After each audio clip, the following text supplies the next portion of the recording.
I was photosynthesizing my dinner when the storm hit. We'd had a hot fall with plenty of sunshine, you know. Good eating. Anyways, it was a Friday and I was anxious for the weekend. That's when everyone comes out. Kids are here for baseball games, couples come for picnics. That's when all the action happens. I love people watching. Ah yes, the October storm. Of course it's officially called Lake Storm Aphid, although I've heard some hipsters refer to it as the Arborgeddon.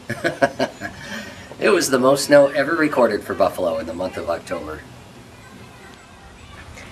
Ooh, I remember that storm so well. Such tragic events are hard to erase from one's memory. I was billowing my long branches in the crisp autumn air that afternoon. The birds really loved to watch me dance. Snow started falling around 2 in the afternoon. That wasn't too unusual. I've seen it happen in October before.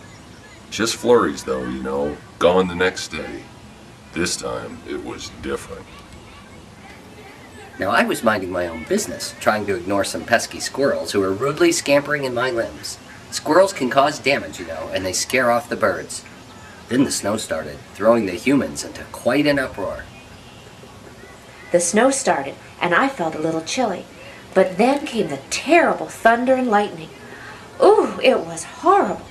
Never in all my years had I experienced something so awful. My beautiful branches bent and buckled under that wet, wicked snow. They ached and snapped off under the weight. Thunder and lightning started. Most of us trees got pretty nervous. No one likes lightning. Terrence over there had an uncle who got struck once, split him right in two. Terrence reckons that means he's got a smaller chance of getting hit himself, the old fool. I wasn't too concerned until the lightning started. My great-uncle Heinrich was hit by a bolt of lightning once. That fateful blast split his trunk in two. Clearly, the chances of two relatives getting struck is minimal, so I took comfort in knowing it wasn't likely that I'd be hit. Boy, that snow was heavy. I held out as long as I could, but eventually some of my smaller branches just started snapping. We trees are not invincible. Too many poor souls were lost as a result of that malicious storm. My neighbor, an elderly oak, leaned dangerously close to me. I got an awful scare.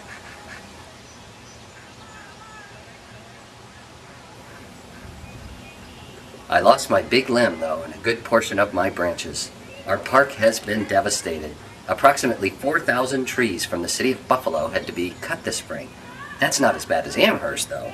That poor town is losing twice as many of us. I hear 8 out of every 10 damaged trees will be cut down.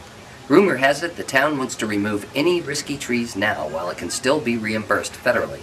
It's a shame, you know. Some of those trees might recover if they were just given a chance. But there's all this talk about, quote, not having enough leaves to photosynthesize enough energy to last more than a year or two. I guess the town figures it will save money.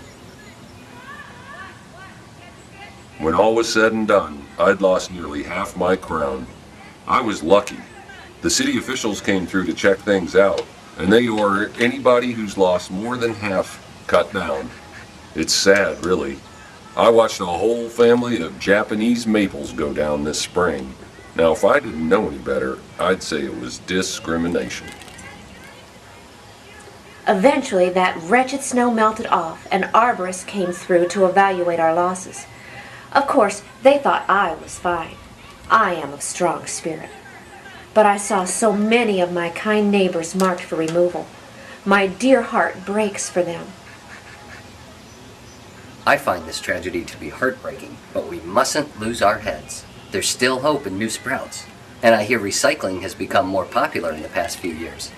Hopefully people will figure out how to use our debris to create new things and not waste its immense potential. The storm was rough on all of us trees. Everybody lost someone they loved. Friends, family, neighbors. I guess the only real hope we have is the young'uns. Some people really care. I've seen them planting new sprouts here and there. It will take a while, but someday we can revive this city. Most of us trees are tougher than we look. I suppose we can all take some comfort in the prospects of rebirth. You know, reincarnation. I personally hope to someday come back as a cardboard box.